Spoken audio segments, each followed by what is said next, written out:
Grandmaster दिव्या देशमुखचा राज्य सरकारकडून गौरव होणार।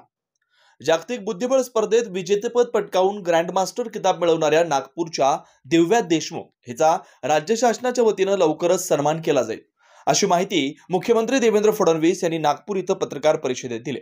अवघ्या 19व्या वर्षी दिव्याने अंतिम फेरीत अनुभवी कोनेरू हम्पी यांना पराभूत करत ही उल्लेखनीय कामगिरी केली आहे। या स्पर्धेत दुसऱ्यांदा सहभागी होत तिने यशोशिखर गाठलं।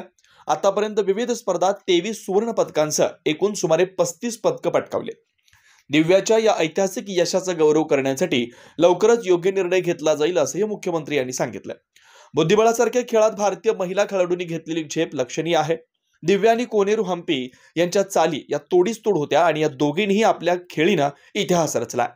यातून भारताला आणखी एक ग्रँड मास्टर मिळाला, तेही महाराष्ट्रातून, हे विशेष अभिमानास्पद आहे। दिव्या आणि कोनेरू यांचे हे यश देशातील उद्योन्मुख बुद्धिबळपटूंना प्रेरणा देणार आहे। भारताच्या क्रीडा लौकिकात मोलाची भर घालणार आहे। दिव्याच्या सातत्यपूर्ण यशामागे असलेल्या तिच्या प्रशिक्षकांचे, मार्गदर्शकांचे तसेच कुटुंबियांचे योगदान मोठं आहे। ग्रँडमास्टर दिव्या देशमुख हिच्या या विश्वविजयी कामगिरीबद्दल मुख्यमंत्री यांनी तिला मनापासून शुभेच्छा दिल्यात। येणाऱ्या कॅन्डिडेट स्पर्धेत दिव्या असा विजय मिळवेल असा विश्वास व्यक्त केला। दिव्या देशमुख हिने बुद्धिबळाच्या जागतिक अजिंक्यपद स्पर्धेत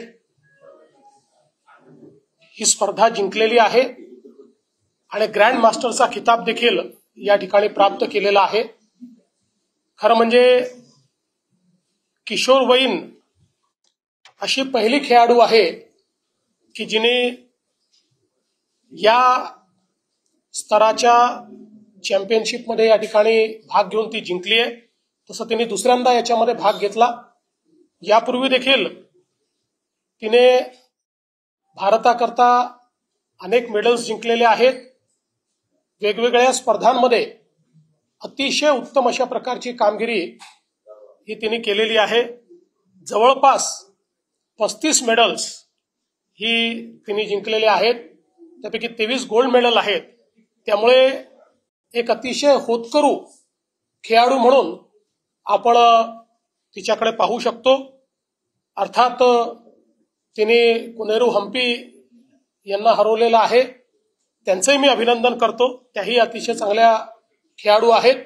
पण नागपूरकरांकरता आणि महाराष्ट्रातील तमाम जनतेकरता एक आपली सुपुत्री ही या ठिकाणी अशा प्रकारे इतक्या कमी वयामध्ये ग्रँड मास्टर हा खिताबही मिळवते आणि जागतिक अजिंक्यपद मिळवते, ही खूप अभिमानाची गोष्ट आहे।